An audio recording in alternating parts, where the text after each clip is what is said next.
Hello, is there still a sound? Hello? Hello, are you able to hear me?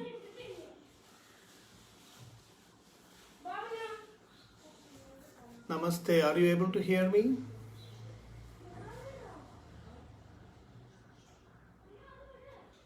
Hello?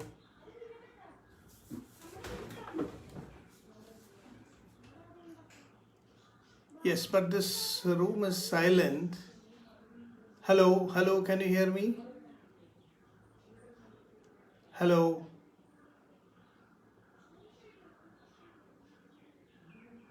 Hello, is it audible?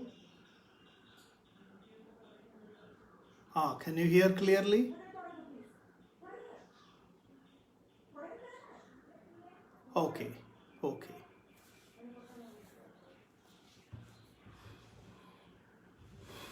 So we will start in a moment.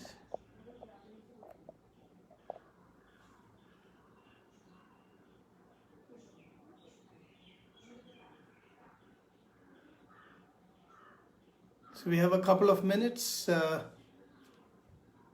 we'll get started very soon.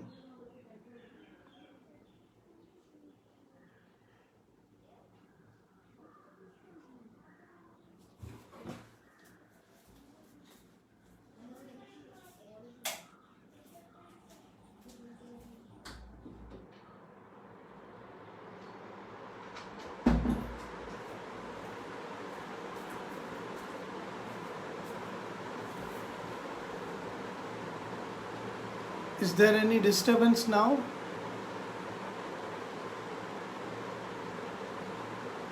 Okay.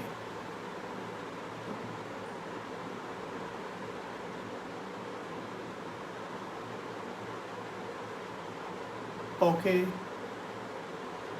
Yes. Now this is fine. Is everybody able to hear? Then we will start. We have 1 more minute to get started.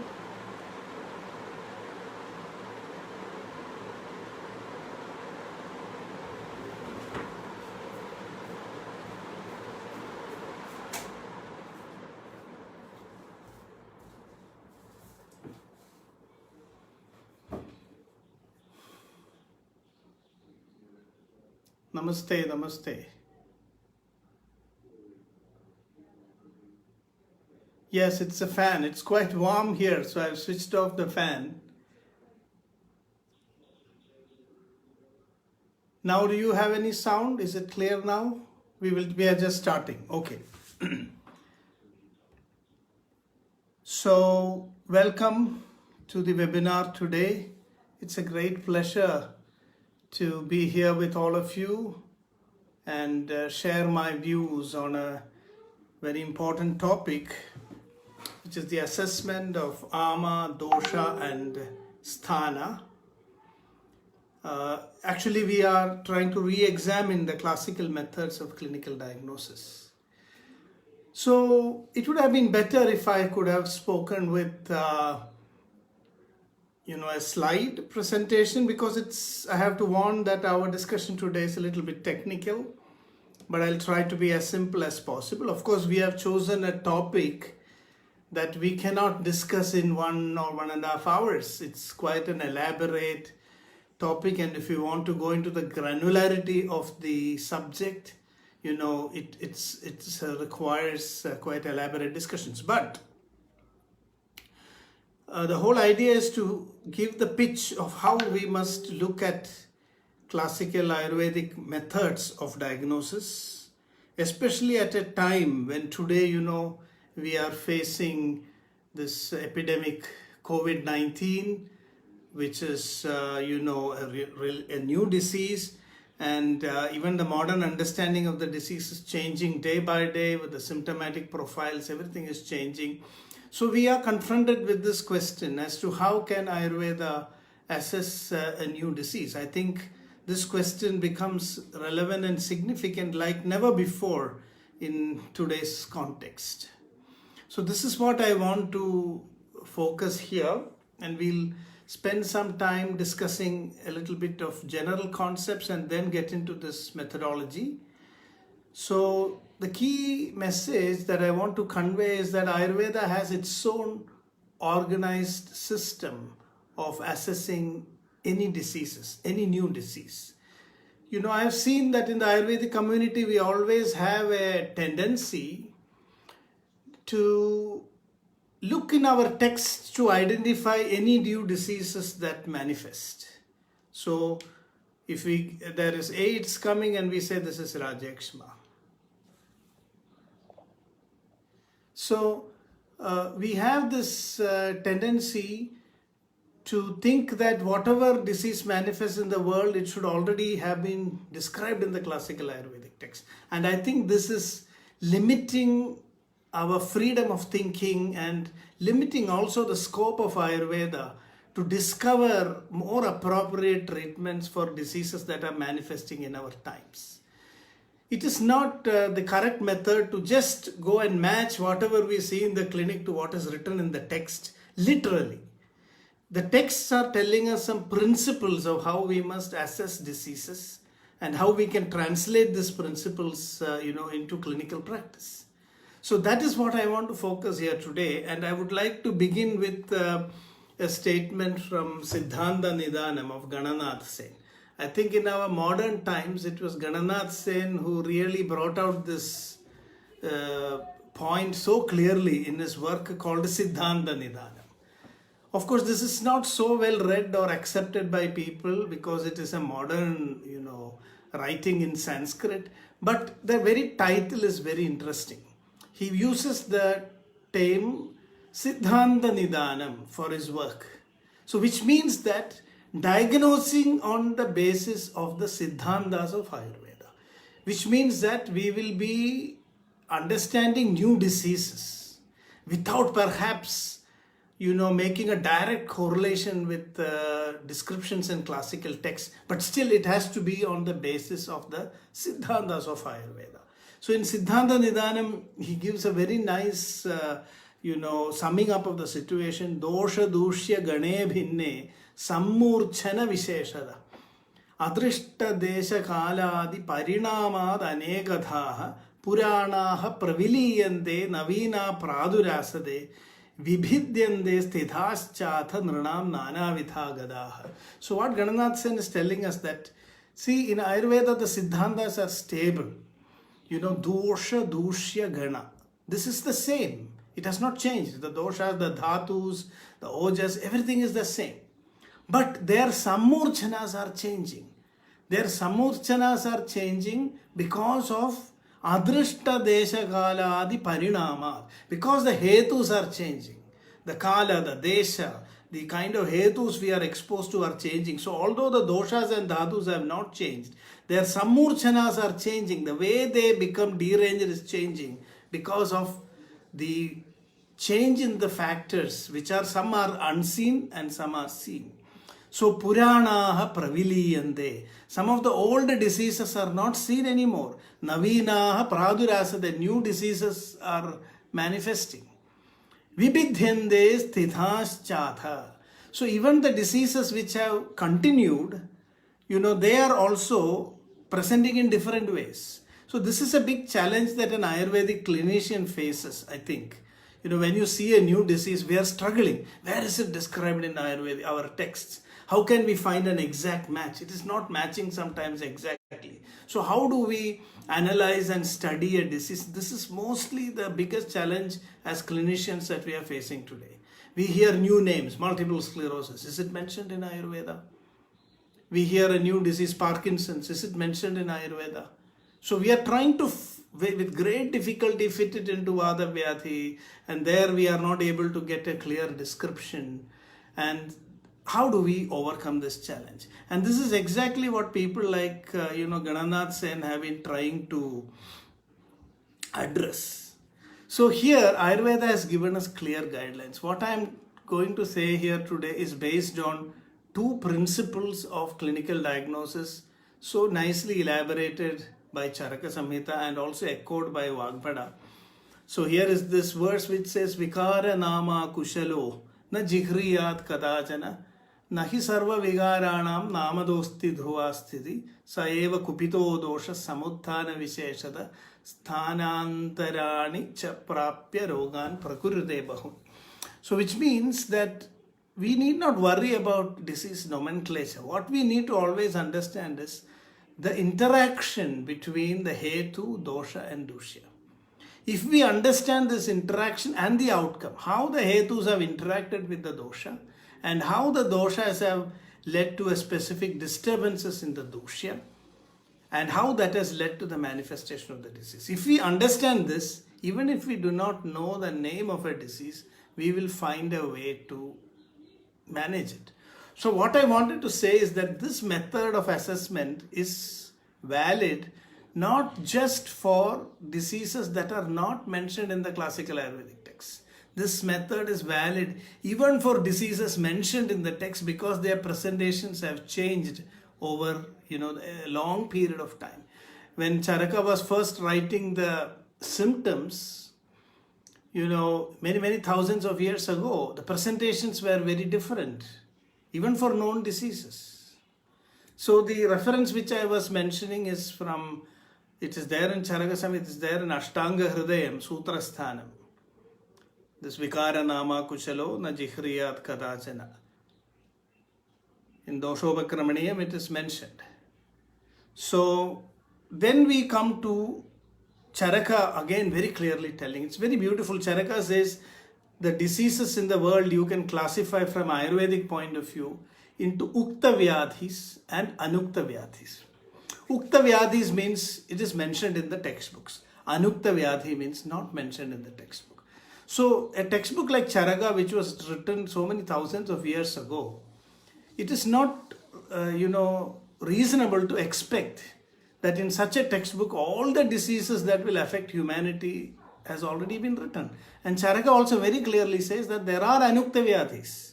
So in the Chikilsa Sthanam, 30th chapter, Charaka gives us a guidance.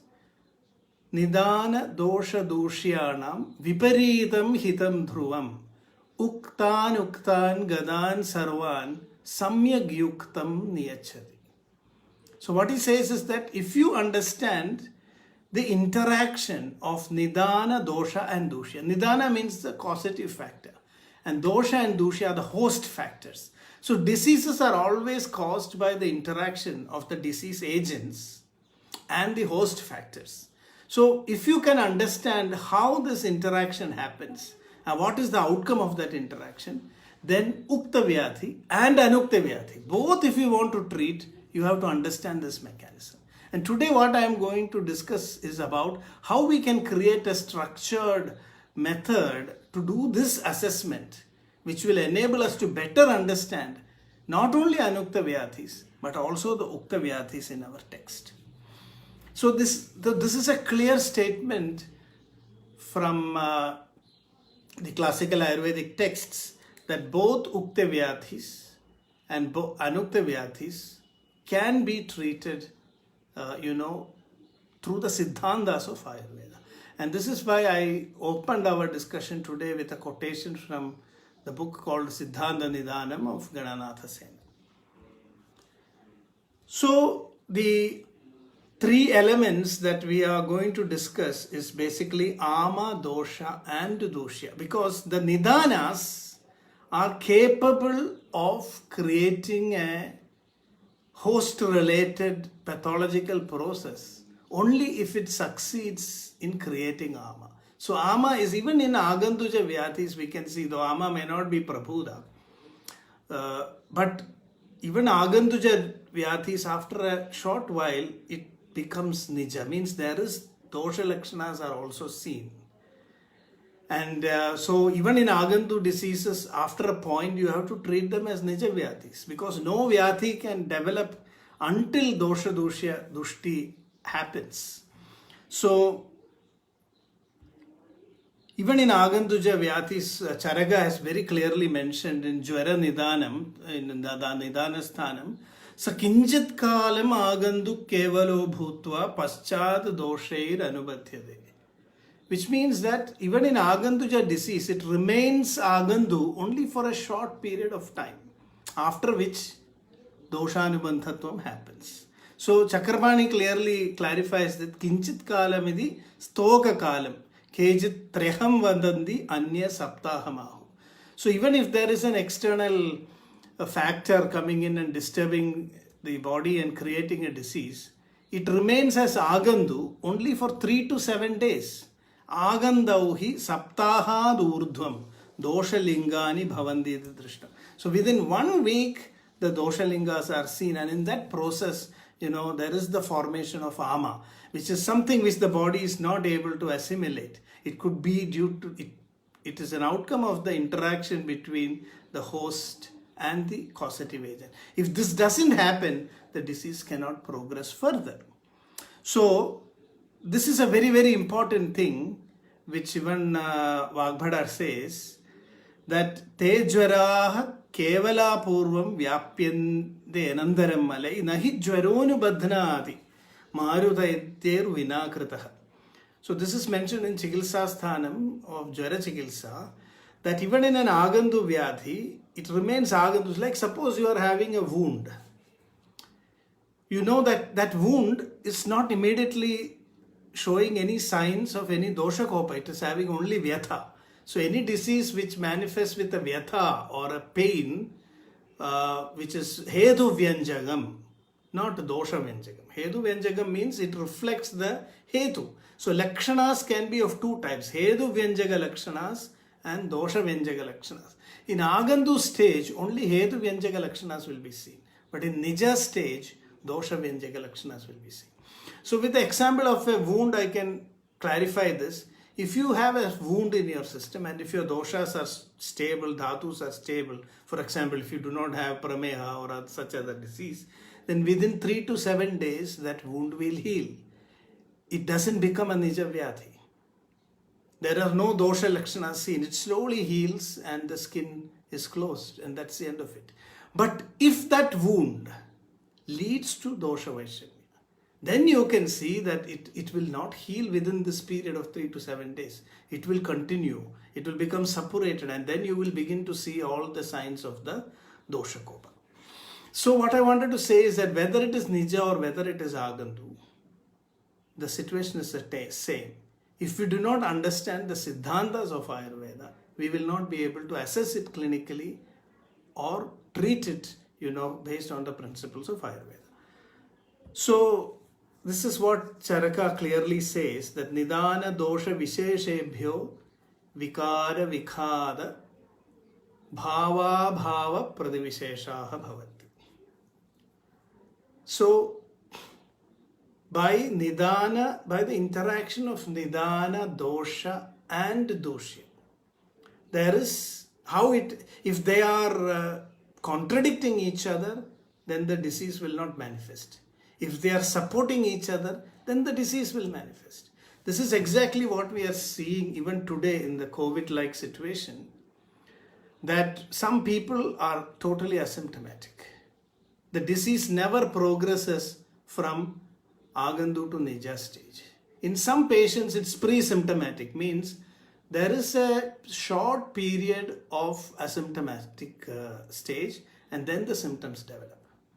And in COVID also, this is the biggest confusion. There are many Hedu Vyanjaga Lakshanas which are not specifically dosha related. So in Ayurveda, we can clearly distinguish the Agandu stage and the Nija stage. And it is especially when the disease goes into the Nija stage and gets into complication that you have these complications like pneumonia or the ARDS, acute respiratory distress syndrome, and then you have the cytokine storm, and all that is the result of Nidana Dosha Dosha interaction. So if you understand this concept of Nidana Dosha and Dosha, then very easily we can understand why COVID-19 is presenting in such variability. You have some people who are totally asymptomatic because the Nidana has come inside, but it is unable to disturb the dosha or the dosha. When the Nidana is unable to disturb the dosha or the dosha, then the disease will not progress further. For example, if the virus comes into your nose, the nose is a big portal of entry. In fact, these ACE2 receptors and other mechanisms through which the SARS-CoV-2 enters into your system, it's very highly expressed in the nose. The nasal epithelium has the ability to fight the virus. If our nasal epithelium is strong, even simply putting salt in water into the nose, some studies have shown that it can help the epithelial cells to produce hypochlorous acid. And this hypochlorous acid can very easily damage the outer covering of the virus and make it, inactive. So for some people, this system is very strong. So even when they are infected, the virus is not able to take over or go inside and create the problems. So such people remain asymptomatic. There are people who remain asymptomatic till they test negative. So how can we explain that? This is only explainable through this idea of how Agandu Rogas change into Nijavyathis and how the interaction between Nidana, Dosha and Dosha is crucial for this to happen. So as an example, I want to spend a little time trying to assess COVID-19 using this framework. I've seen many people telling COVID-19 is something in this text, Kandakupja Sanipada, or, Karkodaga Jwara, or it is that, or it is this. But I think we must be very clear that such a disease is new and it may not have been mentioned in our text. Why do you want to always correlate it to something which is already described? Diseases can manifest. But so two approaches we can take. One is we can categorize it within some, generic approaches mentioned in Ayurveda. Or we have to consider this a totally new disease where we cannot classify it within any existing system. Now I want to point out that diseases like COVID-19, it's not that they have not at all been described. COVID-19 specifically may have not been described, but SARS-like, respiratory illnesses which can spread like an epidemic are described by Sushruta first. So Sushruta says that contagious respiratory illnesses presenting with symptoms like fever, cough, dyspnea, rhinorrhea, vomiting, anosmia, even anosmia. Gandhajnanam has been mentioned specifically in the commentary of Dalhana of the respiratory illnesses that spread like an epidemic. So it's so interesting. Anosmia has been, loss of smell and loss of taste has been described in COVID-19 since the beginning. But only recently, few days ago, the American US CDC has included anosmia as a main symptom of COVID-19. So if you look at the latest guideline in CDC, you will find new loss of taste or smell is a criteria of a clinical criteria for suspecting COVID-19. So it's fascinating to find that such a spectrum of symptoms. I'm not saying that Sushruta described COVID-19, but he described definitely SARS-like epidemics, which is also COVID-19, SARS. These are all epidemics which can present with similar symptoms. So Sushruta warned that such diseases can happen again and again. So this is the first warning, as you must be knowing. In 2003, SARS-like epidemic like COVID was warned. There has been so many warnings based on by epidemiologists and people who study the changes in climate. I'm fine, that's fine, because the fan will produce a lot of disturbance. So is it all clear now? Can you hear me clearly? Okay. So this is very interesting that Sushruta has described these symptoms and even so specific: anosmia, giddiness, fever, cough and breathing difficulty. These are typical symptoms. So we cannot say that COVID-like symptoms were totally unknown to Ayurveda. We do have some categorizations where we can accommodate this. So Sushruta also has described contagious diseases and the modes of transmission, and Jwara is one of the contagious diseases. So for us, COVID-19 is not a total surprise. That's what I want to tell. It's not said, for an Ayurvedic physician, we don't know anything about it. No. In fact, we have to be very confident in our text that Sushruta gave the warning much, much before. If you look at modern warnings, we can go only 20 years ago. Sushruta's reference is from Ritucharya Adhyaya. Ritucharyadhyaya, the 6th chapter of Sutra Sthana, Kadachit Avyapaneshwabi Rutushu. That is the starting point of this reference, and he goes on to explain how Janabadhanudvamsidi. Sushruta has not given a chapter for Janabadhanudvamsa, but in Ritucharyadhyaya he has mentioned this. So we can say that fevers, Kushtam Jwarascha Shoshascha Netrabhishyande evacha Aupasargika Rogascha Sankramandi Narandara. So Ayurveda has a very clear idea that there can be fevers which are contagious. Now the whole question is, what type of fever should we consider? Definitely we can say, I would have loved to have a interactive session here to get your views, but it's not possible on this Facebook Live. So I will go on to my discussion here. Definitely we can say that Agandujvara. Even there was a question whether COVID-19 should be considered as fever itself.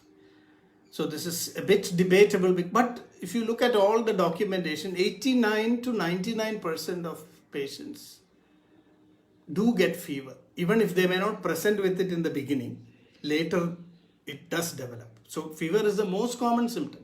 So definitely we can consider this as a type of jwara.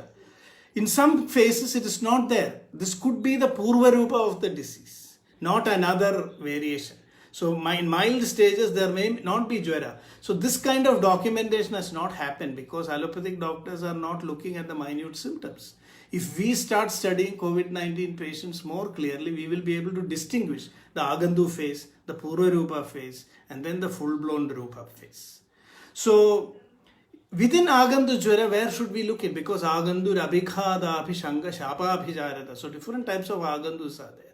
And like you know, all of them are not contagious. So we need an Agandu Jwara which is also contagious. Now if you have Abhighada, if I hit somebody and cut his hand, or that is an Agandu disease, but it will not spread from one person to the other. So which is the type of Agandu Jwara which will also spread? Then only we can correlate it with COVID-19. So it's very interesting. You will have to, connect so many things mentioned in different places to understand. There is a type of Jwara called Abhishanga Jwara. And Abhishanga Jwara, Charaga classifies into 3: Kama Krodha the Abhishangajam, Vishabhishangajam, and then Bhuda Abhishangajam. Many people in Ayurveda today are also of the opinion that a virus can be considered as a Visha. But we have to be careful here. Visha and Visha Jandu are different. So even there can be a Vishakrimi and a Visha. Because if it is Vishakrimi, we must also consider Krimikram. If it is only Visha, we have to consider only Vishara. So these areas we need more clarity here. Yeah, in Hetu Vyanjaka Lakshanas are, related to, it is manifesting without any physical, a symptom which will indicate a specific dosha. For example, if it is fever, there will be only fever. No other symptom. No other symptom, because you will not have any nasal discharge or nothing. We will not be able to know the focus. Many Agandu Jwaras are beginning like this. The only symptom will be a elevated temperature. That's why I used the example of a wound. If you cut a person's hand, he will have only pain. There are no signs of any dosha kopa. If the wound becomes suppurated, if there is a doshic imbalance, then later we will find all the signs of, dosha involvement. Normally, a wound in a healthy person will not go through that phase. Within 3 to 7 days, these small cuts and wounds will heal because there is no doshanubandhatu. And Vagbhada clearly says, these jwaras will continue. Nahi jwaronubadhnati marudadhyar vinakrita. If the doshas do not get disturbed, the fever will subside. This is exactly what is being seen in COVID. If the dosha lakshanas are not happening, if the dosha disturbance is not happening, in such people the disease is going off very mild. So this means that Nidana dosha interaction is the key basis for the manifestation of disease, especially in Aganduja Vyatha. So now how can we say that Bhudabhishanga Jwara could be considered here? Because out of all the Aganduja Jwaras, only Abhishangaja Jwara is said to be Sankramika. Of course, this reference comes only from Vijay Rakshita. In Madhava Nidanam, Kushta Nidanam, in the commentary of the words Prasangad Gatra Samsparshad, in Aupasargika Rogascha, in that context, Vijay Rakshita mentions that Aupasargikaha Bhudopasargajaha. So, which means that Bhudopasargaja Vyathis have a tendency to be Sankramika. So, now the question arises, Bhutas means, all these other beings. It's more related to psychological illnesses. So how can you say that Bhudopasargaja Vyati is infectious? No, that is a question that might arise. Here, this is why sometimes we have to read our text and commentary very carefully, otherwise we will not get the answer. In Ayurveda, everything is like a jigsaw puzzle. It is all, scattered here and there. In Kathita Purushiyam, only in that place, because I searched many times, at first somebody told me it is there, I couldn't find it. Then online database we checked, and then finally I found only in one place. The definition of two places Sakramani is mentioning. Bhutaha praninaha pishajades. So this is in one place. In another place, that is in Kathita Purushiyam, in the context of Asatmendriya Artha Samyoga, the Acharya clearly says, Sa Vishakrimi Pishajade. So which means Vishakrimis are also included under Bhuta. So we can say that a Vishakrimi Janya Bhuta Abhishangaja Jwara. There is a clear reference for it. This is what we can look at for diseases like COVID-19. So this is again strengthened by the fact that, Sushruta tells in Jwara Chikitsa that Kejit Bhuta Abhishangotham Bruvade Vishamajwara. So the Vishamajwaras are very clearly said to be caused by Bhuta Abhishanga. And today we know that it is caused by this malaria-like disease, are caused by parasites, which we can definitely equate with Vishakrimi. So we have to say that in this context, Bhuta means a Vishakrimi. And Vishakrami Janya, Bhuta Abhishangaja Jwaram, is something which we can consider COVID to be classified as. It's not a diagnosis, specific diagnosis, because COVID as a disease will have its own samprapti, because so many Abhishangaja Jwaras can happen. So we can only correlate at the level of a broad category. We cannot pinpoint that COVID-19. In fact, it's unexpected also. It's too ambitious to think that a new disease which is caused by a new kind of adharma that we have done in our time is already described exactly in the old text. But you will be surprised when we do a comparison. Now the next thing is which other level we should go when we study a new disease like COVID. So Vishamajwaras are generally said to lead to Sannipada Koma. Not only Vishamajwara, Grahavese Sannipadasya Kopa. This is clearly mentioned. In such conditions of Bhuta Abhishanga, the Sannipada Kopa is likely to happen. This is very clearly mentioned by Vagpada. And Vishamajwara also, which is caused by Bhuta Abhishanga, Praya Sannipada Kopa in Vishamajwara also.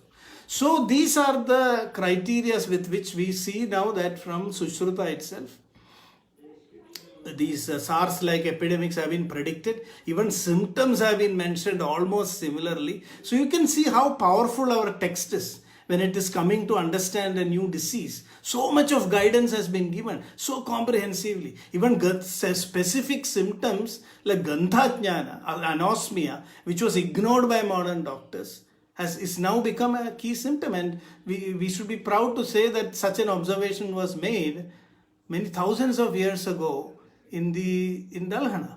And viral anosmia, this is called as viral anosmia. In many viral diseases like influenza, this happens. So it is also quite clear that Dalhana and Sushruta were referring to viral infections, during that period of time. So in this way, we have to consider Jwara, Agantuja Jwara, Abhishangaja Jwara, specifically Bhuta Abhishangaja Jwara, and then come to the concept of Sannipada Jwara. In my understanding and experience, it looks like we have to give more attention to Sannipada Jwara when we are trying to understand this disease. So I want to show you, Charaka Samhita has given 29 lakshanas of Samanya Sannipada Jwara. Samanya Sannibada Jwara doesn't mean it's for any specific type of Sannibada Jwara. He's just telling that generally in Sannibada Jwara, you can see these kind of symptoms. He then goes on to describe 13 specific types. Yeah, it's okay. This is like a tapas for Ayurveda. So a little bit of heat is okay. And I think the sound should be clear. So, yes. So the thing is, this is quite fascinating. Even I looked at this very late. I first ignored the Sannibada Lakshanas because I was looking at very, very specific symptoms mentioned in COVID-19. And recently made a full compilation of the symptoms in COVID. So maybe I'll try to show the screen, whether you are able to see it. Are you able to see it? Can you see the screen?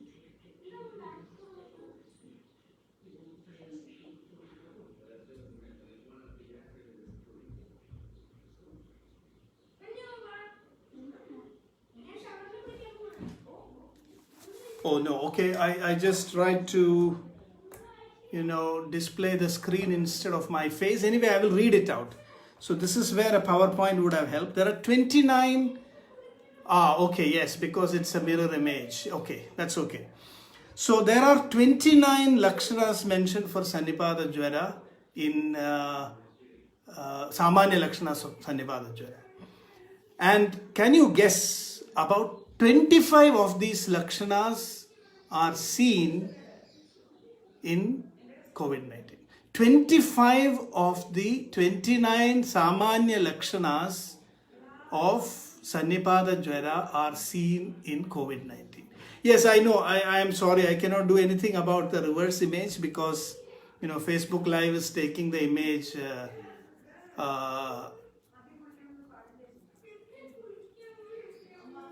Yeah, that's okay.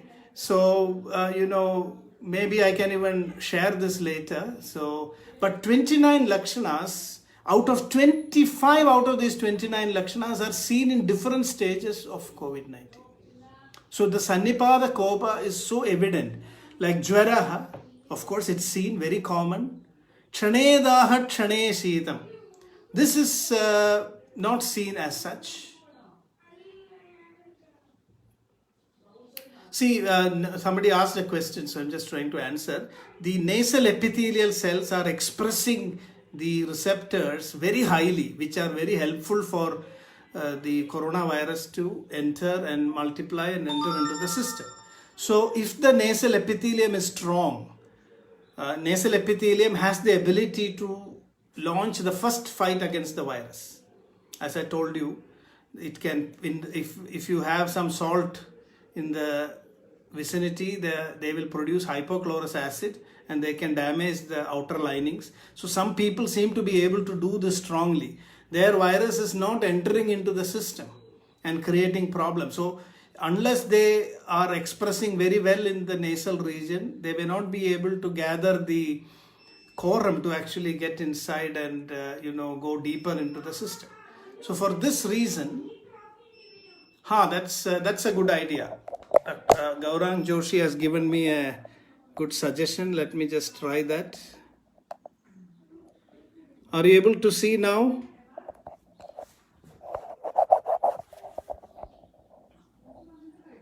That's a good idea. Are you able to see the screen now?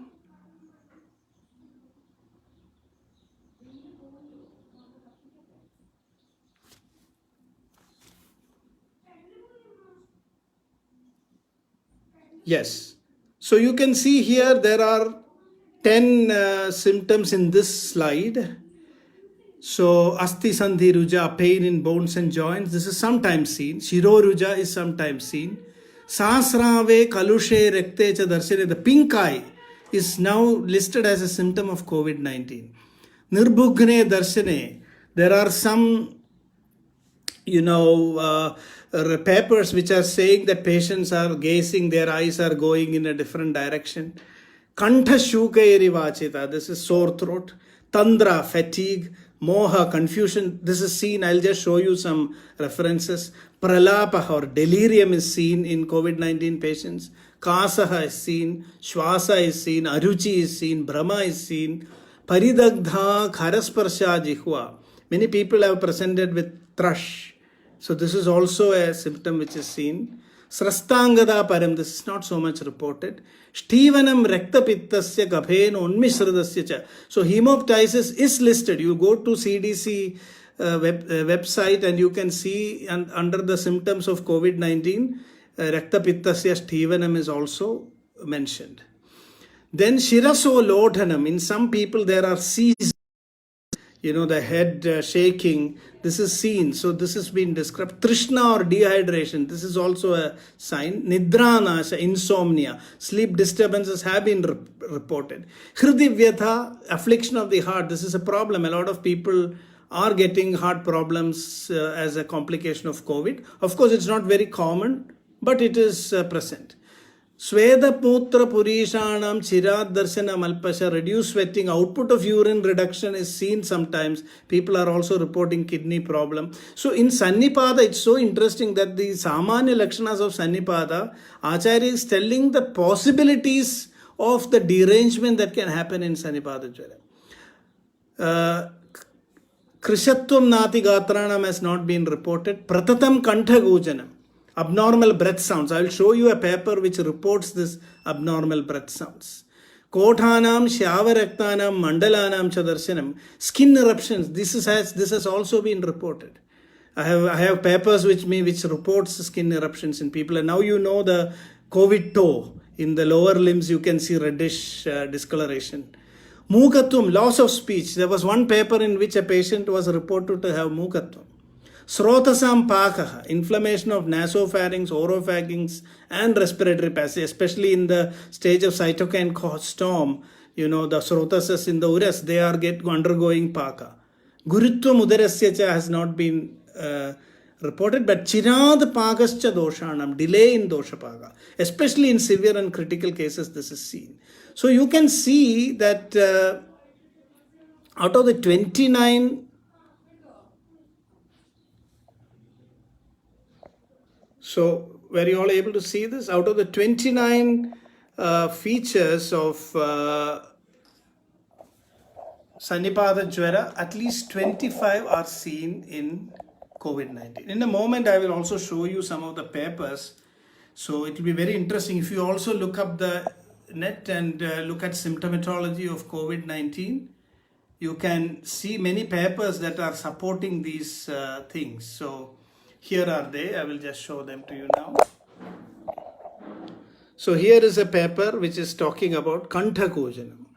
All patients were found to have abnormal breath sounds at least by 3 physicians and 1 patient by all physicians.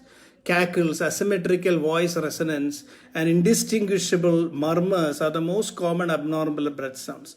1 asymptomatic patient was found to have vocal resonance and the result was in correspondence with radiographic computed tomography. So abnormal breath sounds or Kantha Kojanam is very clearly seen. You want to see the first symptoms are there here. This is the whole table. You can yourself do this exercise. Just list the 29 Lakshanas and then go to the net and you can find all these. I would prefer that you do this exercise yourself. So you will learn the whole thing also. So mohaha, shirasaha lodhanam. So doctors have observed neurological symptoms including confusion, mohaha, stroke and seizures. Mukatvam. Here is another patient who described. So he had lost the ability to speak. This is from a paper describing the symptom in a COVID-19 patient. So Mukatvam is there. Then similarly, Nirbhugne Darshane. Here is a paper saying that the patient had exhibiting a strange behavior or staring off into space. Trishna. So here is the paper which is telling coronavirus dehydration concerns. Pralapaha and Nidranashaha. There is one paper specifically on pralapa seen in COVID-19 patients. Delirium and sleep disturbances in COVID-19, a possible role for melatonin. So in this way you can see that, if you do a careful analysis of symptoms, this is very, very important. Whenever a new disease comes, this is the approach I wanted to outline here. How do we classify it?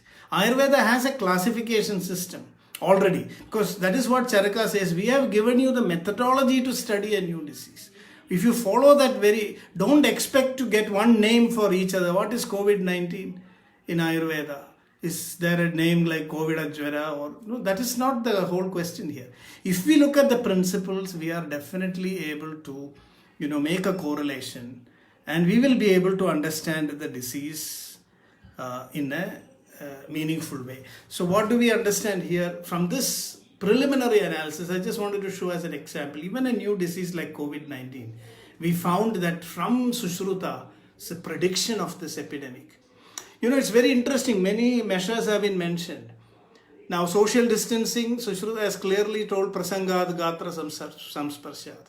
Many people say today social distancing, if you tell this is you are copying modern medicine, tell what is the Ayurvedic treatment for COVID-19. There is nothing like that, because quarantine was first practiced in Nepal. Many thousands of years ago in Nepal, people, if they travel outside and come back, and Nepal is a strong Ayurvedic tradition, 14 days, 2 to 3 weeks, they wouldn't be allowed to come to their homes. They were kept aside. So we don't have to think that social distancing, these are not part of Ayurveda. We should have been the first people to tell this is how to deal. So Sushruta says, Sthana Parityagam. Go away from places where you will have exposure. And very interesting, Charaka uses a term called Atma Guptihi. Atma Gupti means, he says, protect yourself. You can even interpret it as isolation, but that's not exactly what Charaka meant. He said you have to make measures to protect yourself. Atma Guptihi. Then Shivanam cha Deshanam Sevanam. Move away to places which are safe. So all this lockdown, this restriction of going to risky places, identify. So Sthana Parityaga means go away from places which today we will call as a hotspot, and be in a safe place. This is what Shubhanam, Deshanam, Sevanam. So all these ideas, if we look carefully, we can get from the classical text itself, which is so comprehensive. But still we need to study COVID-19, also any new disease, in a totally new light. And that is what I am coming to now. That, what is it that we have to understand? Why is it that some people are becoming severe and serious in this disease? Why some people are so easily going off as asymptomatic? In some people it leads to a crisis. Because in Sannipada Jwaram, this problem can happen. Saptame divase prapte, dashame dwadashepi va, punar ghora daro putva, prashamam yati hantiva. This is the problem of Sannipada Jwaram. Doshe vibadhe nashtegnau sarvasampurna lakshana asadhya krichara sadhyova bhaved vaigalyadopiva. So Sannipada Jwara, if this is, since this is an Agantu Jwara, the seriousness of that disease depends on how strongly the Agantu Hedu is able to disturb the doshas. If it disturbs the doshas very badly, if there is a samurchana of all the three doshas, doshe vibadhe means they get samurchana, anyonya samurchana, and Agni comes down, nashte agno, sarva sampurna lakshana. If you see, like we saw about 29 lakshanas of Sannipada Jwara here, if all these 29 lakshanas are seen, then that disease will be very incurable, it will be very difficult. And luckily everybody does not present with all these symptoms. So that is why 80% of the people, if they have a strong immune system, they can withstand this. And here I want to say, when we are talking about immunity, we are copying modern medicine and talking about balam, ojas. We don't understand that our Agni is also a very important part of our immune function. In fact, what modern medicine calls as innate adaptive immunity is more related to Agni than ojas. Because what we are doing is pachana of the virus, phagocytosis, neutralizing, attacking. This is a function of Agni and not ojas. Ojas is giving the bala. So if there is Agni bala, then there is dhatu bala. When there is dhatu bala, there is deha balam. And when there is deha balam, then there is vyadhi kshamatvam or vyadhi utpada pradibandhagatvam. So if you look at the treatment of fever also, the first focus is on Agni. We say balam raksha palayan, balam yatnena palayan. But what are we trying to do? Lankhane Chapite Doshe Deeptegnau Laghave Sadi Swasthyam Chutrit Chuti Ruchi Paktir Balam Ojas Chajayade. So when Agni is there, Balam and Ojas is there. If Agni is not there, there is no Balam and Ojas. So simply giving some Balya medicine, Ojasya medicine without considering Agni, which is a mistake we are making, it will not lead to development of Ojas or Agni. So this is very, very important to understand from an Ayurvedic point of view, that Agni is part of our immune system. And when doshas are stable, Agni is stable, then the dhatus, samadosha, samagnischa, samadhatu malakriya, and then only our ability to fight the disease will be there. So this is also very clearly mentioned that deha dhatu abalatvacha jvaro jirno anuvartade. So the less deha bala and dhatu bala is there, the more the fever will manifest. Balam yatnena palayan is from Ashtanga. So Amasyasto hatvagrim samo margan pithayad vidadhadi jvaram doshas tasmat kurvida lankhanam pragrubeshu jvaradova balam yatnena palayan baladhishtanam arogyam arogyartham kriyakrama. So that bala is there, but when we are doing dosha paka, dosha pachana is what modern medicine is talking about as immunity against the virus. So we have innate immunity and adaptive immunity. Adaptive immunity comes a little later. So it is this Agni which is actually either destroying the dosha, the mala, or it will damage the dhatu. If it damages the dhatu, then we have a situation like a cytokine storm. So malam jvaroshma dhadunva vyapya pagaya kalpade. So this response of the Agni, and if you can modulate your Agni, this is what the most important in Jvara Chikitsa. I think this is also very relevant in the management of COVID. Through Agni only we should increase our bala. Simply giving Ojasya medicines which will not be assimilated and transformed can actually create a problem. So now I want to point out that that is the concept here. The first step in assessing a Nija Vyati, when Dosha Vaishamya has occurred, is Ama. There is Ama, Dosha and Sthana. These are the three components that we need to understand. Because Ama is the agency through which the Nidanas from outside, make the Dosha imbalance more severe and progressive. So the first step that we have to do in the clinical assessment of a patient is to assess the Ama. And so here I want to tell some general principles. When we think of Ama, we are thinking about indigestion. Ajirna and Ama need to be clearly distinguished. In Madhava Nidana, 6 types of Ajirna are mentioned. Ama, Vidagdha, Vishtabdha, Rasashesha, Dinapaki and Prakritam. So, Ajirna and Ama are different. Ama is not occurring in the stomach, because that is why Acharya has clearly told Ushmanolpa Balatvena Dhatu Madhyam Apachitam Dushtamamashayagatam Rasamamam Pratyakshade. So Ama is happening at the level of Rasa Dhatu. So there is 2 Pagas, Avastha Paga and Nishtha Paga. So when Nishtha Paga occurs, the Rasa Dhatu is formed. So it is at that point, if indigestion persists, then it is called as formation of Ama. So Ama is basically happening at the level of Rasa Dhatu, not in the Koshta. That is why in the 6 types of Ajirna, Prakrita Ajirna everybody has. When we eat food, till the time it is digested, till the time Avastha Paga is happening, it is Ajirna. Dinapagi, for some people in one day, if you avoid food, then this digestion occurs. That Ajirna occurs over a period of 1 day. So there also you cannot say it is Ama. So if Nishtha Paga, at the level of Nishtha Paga, if the digestion has not been completed, then Rasadhatu is formed. At that level, if there is indigestion, then it is called as Ama. So I want to give a simple logic here that Ajirna is only delayed digestion. Ama is failed digestion. Because now it will not transform anymore. It is now a misfit in the body. So when the host body interaction happens, if the body is not able to process this Ama, and then the body panics and tries to do many things to deal with that new situation, the outcomes of the disease can be severe. This is exactly what is happening also in COVID-19. Because in people who their barrier immunity is very strong, or if their innate immunity is very strong, when the adaptive immunity comes later, it is not even necessary. It doesn't go into a crisis. So if the amatvam persists, if the whole interaction leads to a situation where the body is not able to digest and destroy this, then there is an overdrive of the immune system, and then it goes into a grave condition. So ama actually means that which does not move. It is coming from the root amagadav, and with the double negative, amagadav means to move, ama means that which does not move.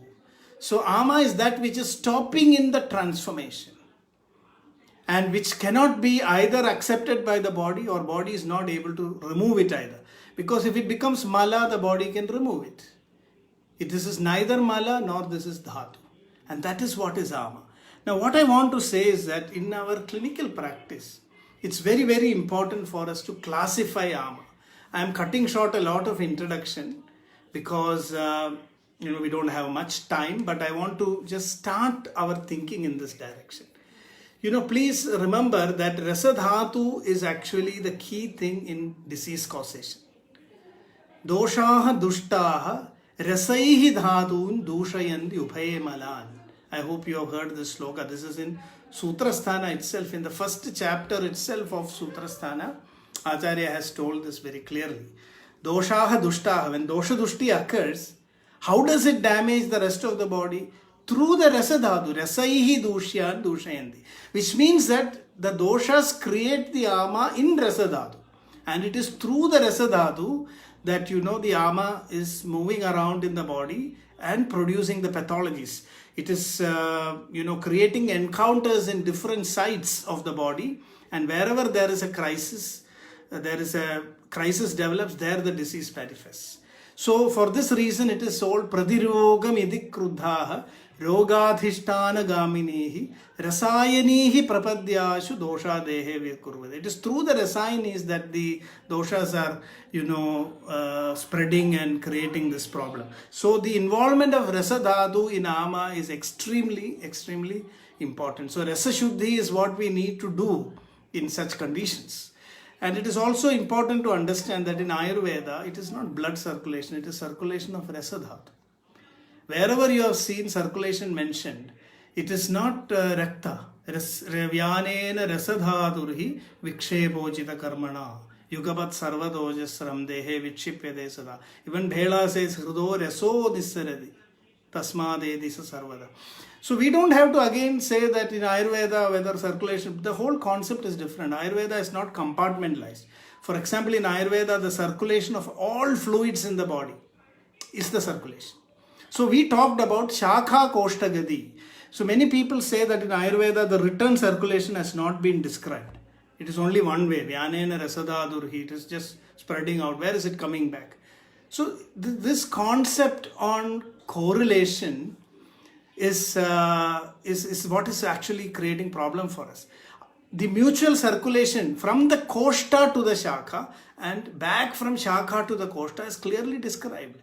Vyayamad Ushmanastaikshniyad Ahidacharanadavi Koshtad Shakhasti Varmani Drudatvan Marudasya Doshayandi Tatha Tebhya Srodo Mukha Vishodhanad Vridhya Abhishyandanad Pagad Koshtam Vayuscha Nigrahad.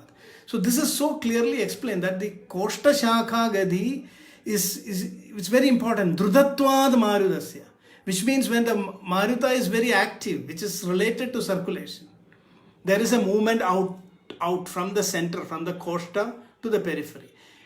Vayur Nigrahad Shakha Koshta Gadi. So the concept of cardiovascular circulation is included in Koshta Shakha Gadi. We have not, that is the holistic multi-system understanding of Ayurveda. So I would say that in Ayurveda, blood circulation has not been mentioned for a reason, that we gave a more systemic and whole system complex theory of the circulation of body fluids, where rasa is the focus. And that is why in our understanding of ama, how it reaches, only rasa can reach every part of the body. Aharahar gachati. Blood will not come out of the blood vessel. If it comes out of the blood vessel, it is called bleeding. But Rasadhatu can reach everywhere. Through the capillaries it goes out. There is intracellular, extracellular. Everywhere is Rasadhatu. This has been beautifully explained by Chakramani Datta when he says, Shakha Rektadayas Tvakcha. So, amongst the 6 dhatus, instead of Rasa Dhatu, Rasa is not just lymphatic. It is a nutritious fluid. Whatever the fluid components of the body which is sustaining the nourishment of the entire body, even intracellular, extra, that's what I'm trying to explain now, will come in that. So Prenana is the function of Rasa Dhatu. So all the body fluids that are doing that function of Prenana we can consider as Rasa. So when describing the Roga Margas, Acharya has said, Shakha Rektadayas Tvakcha. So why Rasadhatu has not been mentioned there in the Shakha? Rektadis are mentioned, but Rasa is not mentioned. Because Chakravarti says that Rasadhatu, Tvaggada and Koshtagada. Rasadhatu is there everywhere. It is Koshtagada and also Tvaggada. So which means that the entire fluid system within the cell, within the dhatus and outside of the dhatus, everywhere Rasa Dhatu is permeating. And that is the Vyapti. So that is why the pathology is developing through the medium of Rasa Dhatu. This is the most important concept that we have to understand. So now what I want to show now is a classification of Ama.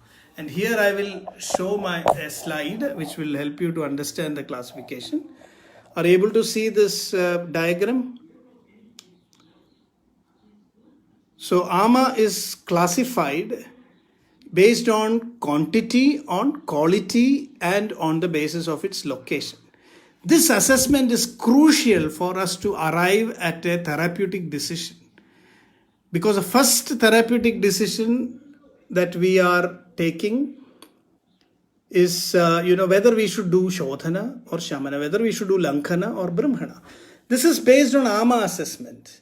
Later we think about the Aushadha, then later we think about the Kalpana. So 3 stages in our treatment decision making. First stage we are thinking about, okay, this person is Lankhana Sadhya or he is Brahmana Sadhya. Or we are thinking that, okay, here we have to give Sadhya Shodhana or Snehasveda Purva Shodhana. So this depends. Okay, let me see, make a full screen. Okay. Is that okay? Are you able to see?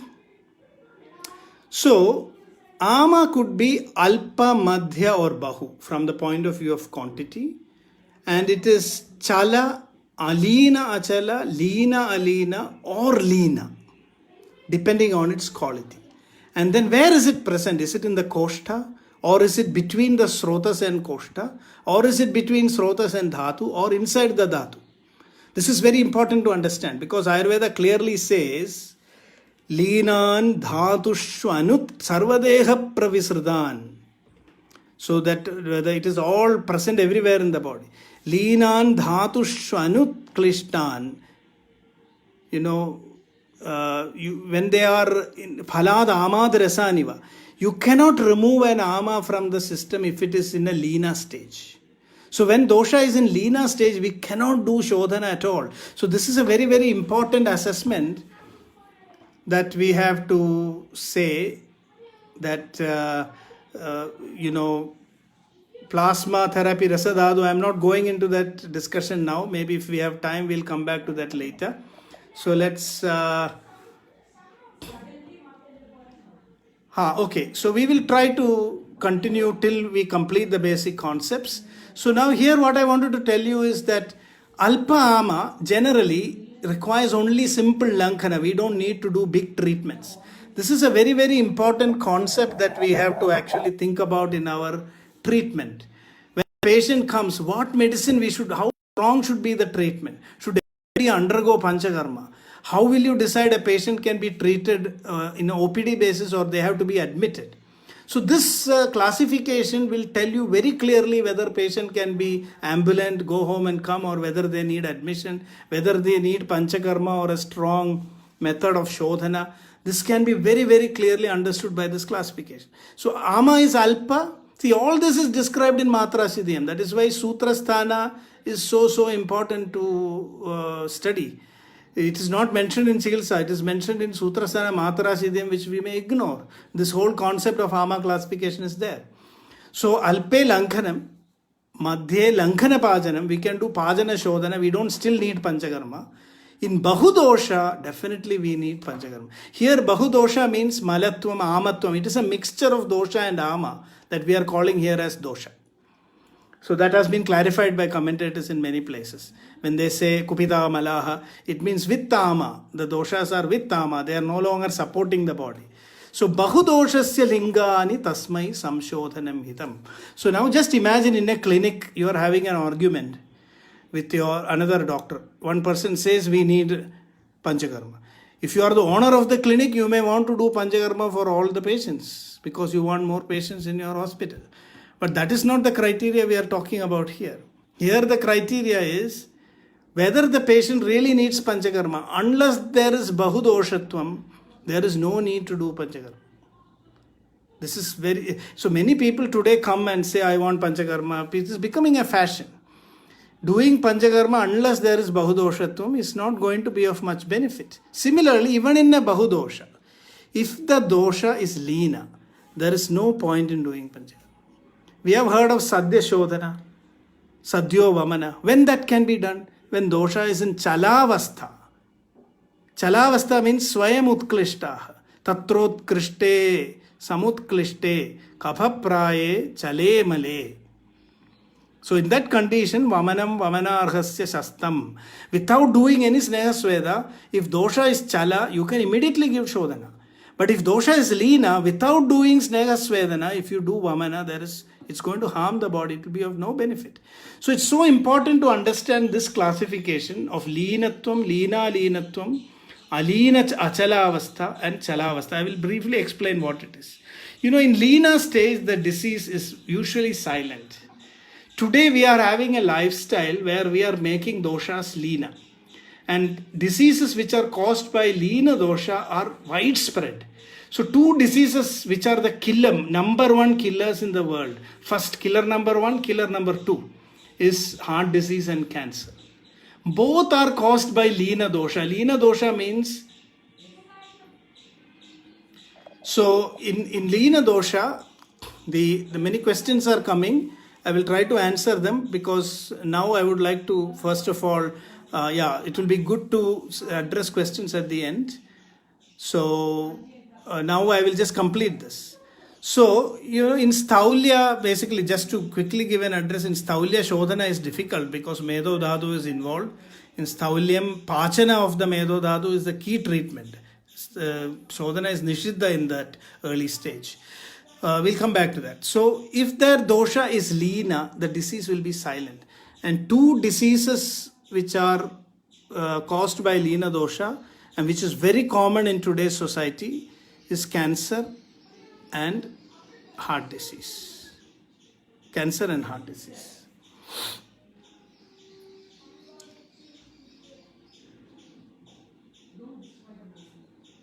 So, they are caused by leena ama. This is because the whole concept of shodhana is completely lost in modern society. We are getting more and more diseases. So till the last moment, there may not be any sign at all. The heart attack can come just suddenly. Cancer also remains silent for a long period of time and then suddenly it shows its face. Leena alina are diseases which are episodic, like epilepsy, bronchial asthma. So just by seeing the clinical presentation, exactly, leena dosha is phaladamadrasaniva. We should not do any shodhana in such conditions. So in cancer, in heart disease, a sudden shodhana is not recommended. That it will be dangerous. We have to first do the pachana of the dosha. Prayastirya dosha kleshayandi aduram chiram nateshu tvaraya kuryad dehagni balavit kriyam pachanair deepanai snehais tan svedais cha parishkridan Jnatva koshta prabannamscha yathasannam vinarharet. So there we have to do a lot of deepana pachana, and slowly only the dosha should be removed. This is also a problem. Doing drastic shodhana in diseases with leena dosha will be very dangerous. So this is a very useful classification chart in my experience. In clinical practice, we can quickly take very reasonable decisions. In like thumb rule, we can say, okay, this patient. So you can even argue, you can have a logical argument with another doctor. If the doctor says, I have to do Panchakarma, then you have to tell, first show me that it is Bhavadosha. If we cannot prove, yes, we will do that, we will do that. So now I will move from this chart because, I have to hold this for a long time. I can post a chart on below this video later. I will give it to the organizers. So this is Leena Alina. Episodic, a bronchial asthma. There is an attack and then there is a gap. And then again the disease comes. So when the dosha is Alina, the disease will manifest. When it becomes Leena, there will be a relief. Epilepsy is like this. Certain types of multiple sclerosis, relapsing, remitting multiple sclerosis, which comes and goes. It is like that. Migraine is like this. So when we know that there is Leenatvam and Aleenatvam, and in such diseases, it's easy to suppress. You can make the disease Leena and it will disappear for some time, but after a while it will come back again. So in Ayurveda, we have a very clear strategy there of long-term treatment with Deepana Pachana, which will slowly remove the Leena dosha, and slowly the frequency of attacks will reduce, the severity of the attacks will reduce. That is how you deal with Leena Alina. Now Alina Achala Ama is the chronic disease, where the disease is always active. But it is never acute. It will be chronic. So that means now the dosha is Achala, but it is Alina, but it is not going out nor it is going into the dhatu. In such a stage, it causes chronic diseases. Now Chala dosha is the acute disease. When the doshas become Chala, so acute fever, an acute, attack of even a heart attack and cancer, when in that last stages it goes into a Chala stage.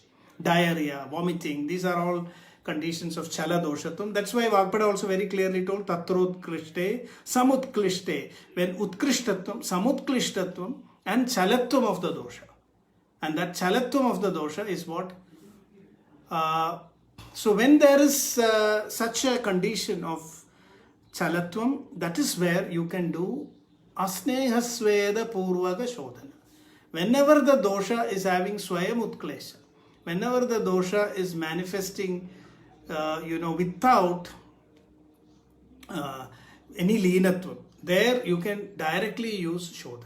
So it's not that every time you have to do Panchakarma, you have to really consider the condition of the patient, the avastha of the ama, and then we can take an appropriate decision. So we can make a chart. It's a very simple ama classification chart. You can just tick what is the type of ama, what category it is, and then you can immediately say, here I have to do only Lankana, here it is Lankana Pajana, here it is Shodhana.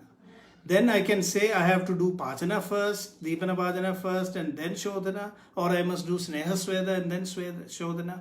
So it's very easy to arrive at the decision. It's very objective, and I think that as Ayurvedic physicians, we must start bringing in such objectivity into our clinical practice. So this is a brief overview of Ama Vikalpa. There are many more details that we have to go through, but even though I'm taking already some extra time, it's not possible to cover all the details of Ama Vikalpa in a short. It takes many hours, many days, because it's the core of Ayurvedic clinical practice, which you cannot, we can only give an overview in a short lecture. My whole goal here is today that we must start thinking like this. Let us start thinking in the Ayurvedic Siddhanta. Let us forget about name, nomenclature or modern description. All that information we can collect, but they should all be, processed through the Ayurvedic concept of the Siddhanta of the disease. And then we will be able to be more accurate, more objective. Yes, Amavata is basically a disease with a specific samprapti. Samavata is only an avastha of vata. Amena yukto vataha, that is all is Samavata. But in Amavata, is very clearly said. Yugabat kubida avantas trigasandhi praveshagau. So that process of Amavata is explained as a, because it was Madhava Nidana who very clearly developed it as a Samprapti. It's a good question, of course. So Amavata as a disease. So there the same thing is there in Rakta Gada Vada is different from Vada Rakta. So these distinctions in terminology should also be very carefully understood. But Samavata, Samapitta and Samakapha are different from, very specifically when you talk about diseases like Amavata, that there is a whole Samprapti behind that. So I'll get out of this now. We are now going into Dosha Vikalpa because we have to do Dosha Vikalpa and Sthana Vikalpa also before we conclude. Of course, case studies are very, very important. I do have case studies on skin diseases and other diseases which we have treated based on this concept, but today's is only an introductory lecture. Going into a case study, we will need one full lecture for one case study. And there we can clearly demonstrate how this happens. We can see it in our clinical practice. But today's scope is, limited because this is only an introductory lecture. Why we should re-examine Ama Dosha Sthana Vikalpa and how it will be clinically acceptable. I have actually seen in practice, that Shaka Koshta Gadi, without doing any treatment on the external skin, just by bringing the doshas back to the Koshta and removing it, skin lesions are disappearing. Whatever strong Shamana medicines you are giving, it's not working. The role of Shodhana in Bahudosha, these can all be clearly demonstrated and seen in actual clinical practice. What I'm saying is this framework helps Ayurvedic doctors to speak one language. That's very, very important. So tomorrow when I'm saying I'm doing Shodhana, I can say this is because it's Bahudosha. See, it is Lina Dosha, so I have to do some Sneha Sweda before. So the only point of argument is whether it's really Bahudosha or not. That we can verify through a clear examination of the patient. So what are the Bahudosha Lakshanas? These are mentioned in Charaka Samhita. We can make a checklist of that, verify, and then when we are sure that it is Bahudosha, then there is no confusion anymore. Everybody agrees to the same protocol.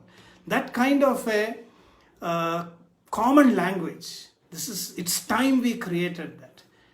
Now when COVID came, we are having 8 lakh prescriptions. Every Ayurvedic Vaidya is coming with a new prescription. Now this will create a wrong message in the society. They will say that these people, they don't know what they are talking about. So it's very, very important that we are able to create a consensus and we are using a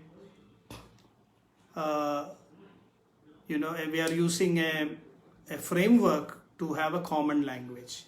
So now we go to Dosha Vikalpa. As I said, the questions we'll address later. And if also the organizers, because there are so many questions, if the organizers can send the questions, in some webinars we have done that, if it's possible to compile and send the questions, then I would be very happy to answer all of them and send it back. I think that would be a more practical solution because so many questions are coming up and it's not possible to discuss all of them in the short time. So next let me go to Dosha Vikalpa. Dosha Vikalpa is extremely important when we want to choose what herb we are going to give. When we have COVID-19 itself, if the Dosha Vikalpa changes from Vata Kapha to Sannipata, then the choice of the medicines will change. If it is Vada Pradhana, the choice will change. If it is Kapha Pradhana, the choice will change. In Jwara Chikitsa, we can see that Maricha is not chosen, even though it is very much Amapasana. It is because Maricha is Ushna Katu Vipaka and it is Pitta Kopa. Correct. So if you take the entire Jwara Chikitsa, you will not find Maricha. But Shunti is there. Because after Nishtha Paga, Shunti has a Madhura Vipaka. So in Jwara we need the Ama in the Koshta Pachana should happen, but Pitta in the body should not also get affected. So this is a perfect medicine, Shunti. that it can do amapajana in the koshta without increasing pitta in the whole body. So, srishtapit bahupittova sashunti makshigam himam. Even when there is pitta aggravation in jvara chikitsa, shunti has been advised. Because when pitta is in the koshta alone, even shunti has been advised. So, you know, the koshta shakha gadi is, in Ayurveda, everything is pathophysiological. We have not considered it as only pathological or physiological. Dosha itself is like that. Vikrita deham ghanandite vartayanticha. So, the Vikrita dosha, Prakrita doshas, they are in one continuum. So, there are branches in modern science called as pathophysiology or physiopathology. Ayurveda is like that, because we are showing that this boundary is one continuum, and what is normal and abnormal, you know, that boundary is very difficult to define.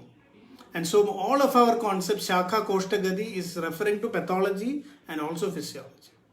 So when there is Vyayama, when there is Ushmana Sthaikshnaya, there is more demand from the dhatus to get energy. So all the nutrients will go from the Koshta to the Shakha. When you are resting, the body does not need that much nutrients, so the movement will come back.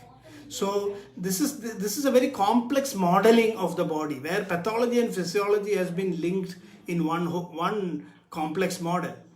So this is the actual difference. In modern medicine, everything is split. Pathology and physiology are completely split.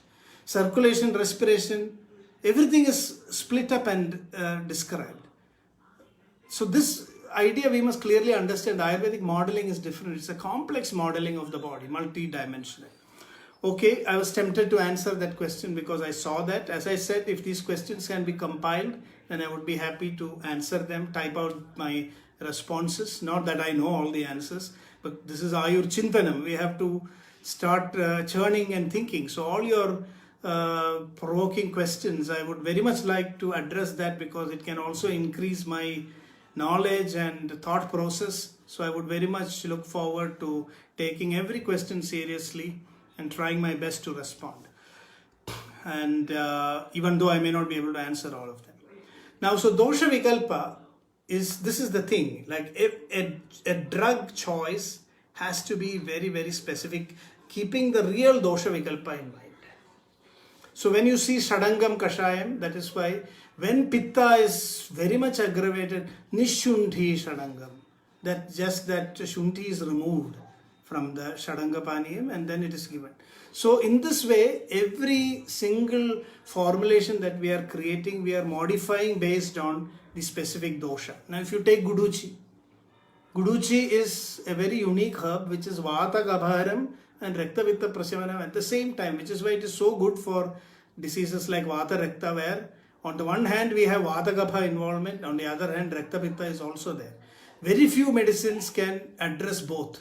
If you do Vata Gabha Chikitsa, then Rekta Pitta will increase. If you do Rekta Pitta Chikitsa, then Vata Gabha will increase. So in Jwara also this situation is there. It is a combination of Ama and Pitta at the same time. So if you do Amahara Chikitsa, then Pitta will increase. If you do Pittahara Chikitsa, Ama will increase. So Guduchi that is why it is said to be a Jwarahara medicine, because it can do both at the same time. So in many yogas, I will show you why Guduchi is added. 2 yogas we will explain before we conclude. But now I want to talk about Dosha Vikalpa. Now Dosha Vikalpa, the more minutely you are able to do it. Doshanam Samavetanam Vikalpo Amshamsha Kalpana. The more the Amshamsha Kalpana we are able to do, the more specific the herb will be and more specific the outcome will be. I have seen, I've repeated this many times, but it's so striking that, sometimes when there is a fever, we don't think about dosha vikalpa.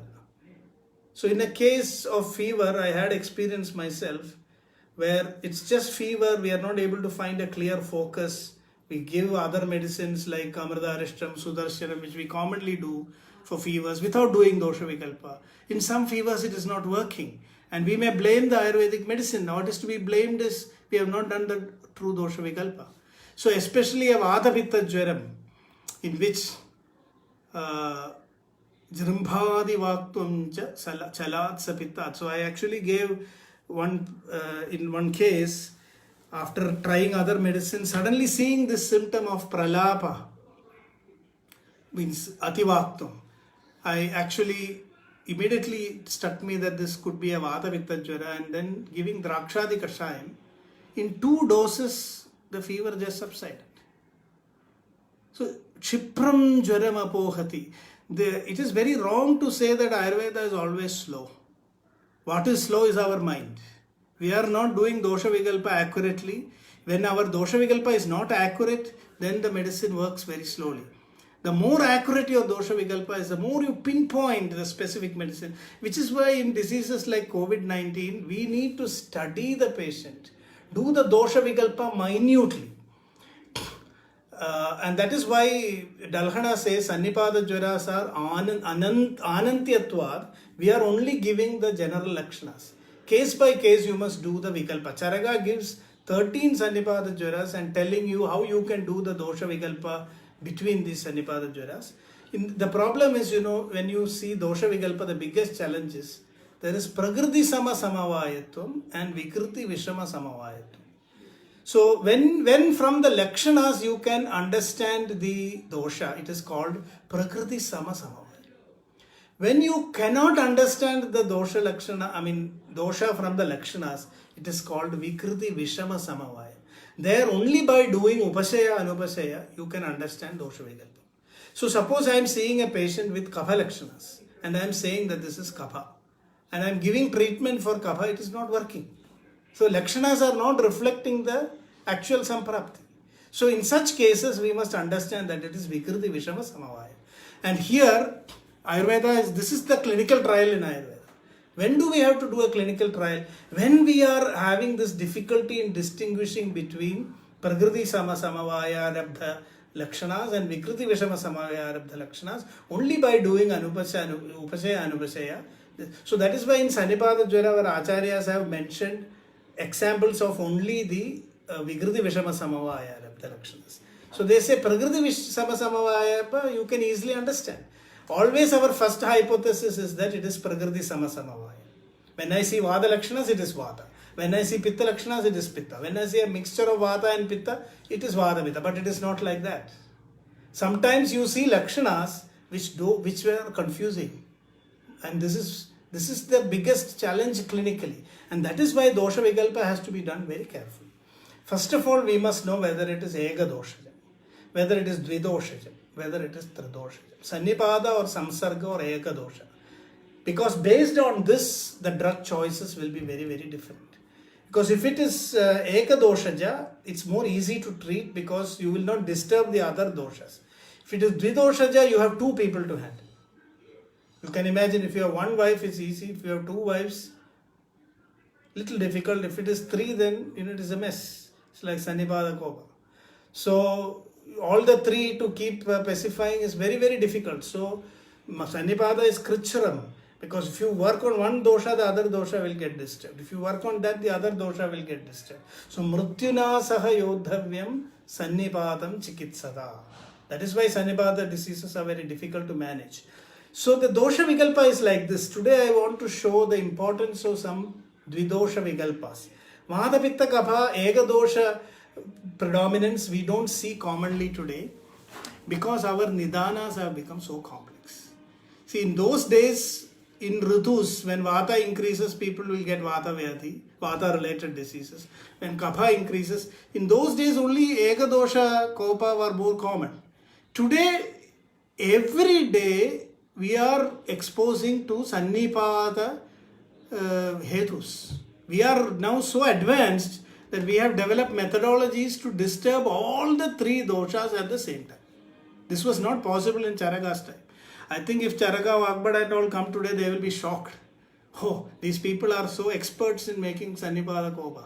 We have to create new, and they will be saying they regret that, they did not give more medicines for Sannipada.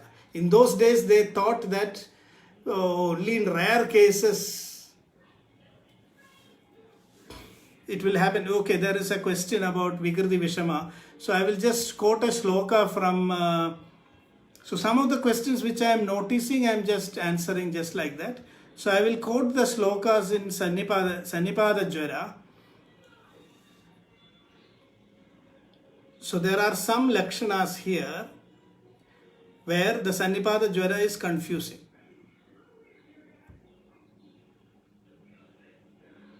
So you will find lakshanas where you will not expect it.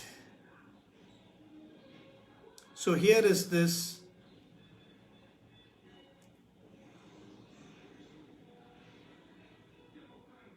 So in a Kapholbana Sannipada Jwara, Charaka is giving an example of, Alasya Aruchi Hrullasa Daha Vamya Dradi Brahmaehi. So in this Daha is suddenly coming. It is only a Kapholbana disease, but Daha is present there. So we may mistake that Pitta is involved here, but it is not. That Daha here is a presentation of Vikriti Vishama Samavaya. So many such examples are given in the text itself. So please read the 13 types of Sannipada Jwara mentioned by Charaka. There you can see all these situations.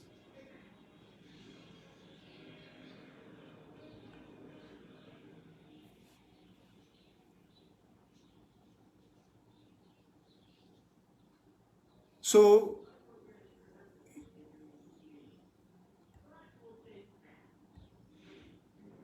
right. So I hope that concept is clear. There is another disease. Shaityam kasorujistandra pipasa daha rugvyatha vata shleshmnolbane lingam vyadhau lingam pitta avare vidu. Here is a disease where pitta is very much down. So it is vata shleshmolbanam avara pittam. But the lakshana that we are seeing is daha. So how can this be? So these are the confusing lakshanas. These are all related to Vikriti Vishama Samavaya. So if you read the text, you will get enough examples. Now I am going further to Dosha Vikalpa chart. So Eka doshas are fairly easy to understand, but still I want to say some important things here. When you think of Vata, Ruksha Guna is the key thing. When we are thinking about Vata alone has increased by Ruksha Guna. So Snigdha Guna is the treatment for Vata. It can be Shita or Ushna, that is only supporting. Without Snigdha Guna, that is why Vata Syobakrama Sneha Samshodhanam Mrudu. So Sneha is the key thing. If you look at the three rasas which are Vataharam, Lavanam and Amlam are Ushna rasas actually. But Madhura is Shita. But commonly all the three are Snigdha Guna. So Snigdha Guna either with Ushna or with Shita according to the situation. In Samavastha it has to be Ushna and Niramavastha it has to be Snigdha. And then we have Pitta. Pitta is the opposite. Shita Virya is the key thing. Always we must use medicines with a Shita Virya, but it could be Snigdha or Ruksha. In fact, two of the rasas which are Pittahara are Ruksha and one is Snigdha. Tikta and Kashaya are Ruksha. Madhura is Snigdha, but all the three are Shita Virya. When it comes to Kapha, it is surprising. More medicines which are Kaphara are actually Shita and not Ushna. Ushna is causing the Kopa of Kapha. So we have to be also careful when we use Ushna. Ushna Virya medicines are more suitable in Kaphavada combination rather than in pure Kapha combination. Because amongst the rasas which are specifying Kapha, Tikta and Kashaya are Ruksha, Shita. Only Katu rasa is Ushna. And that also is not the highest Ushna Virya Dravya. The highest Ushna Virya Dravya is causing Kopa of Kapha, which is Lavana.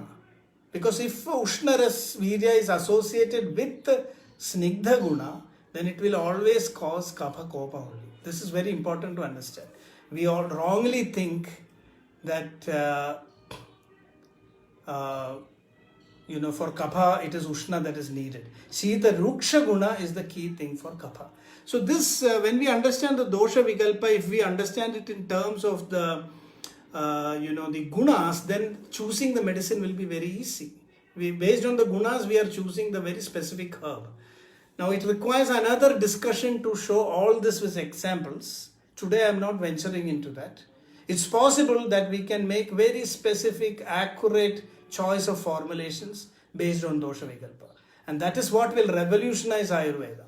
We don't need big formulations. If we know dosha vikalpa, we can treat with few herbs. It will be so specific and the results will be much faster. So the big formulations are actually for mandabuddhis. Charaka clearly says, yogaireva chikitsanhi deshadhyajño aparadhyati. If you treat with only the yogas that I have mentioned, then you will make mistake, you will not get the result. On the other hand,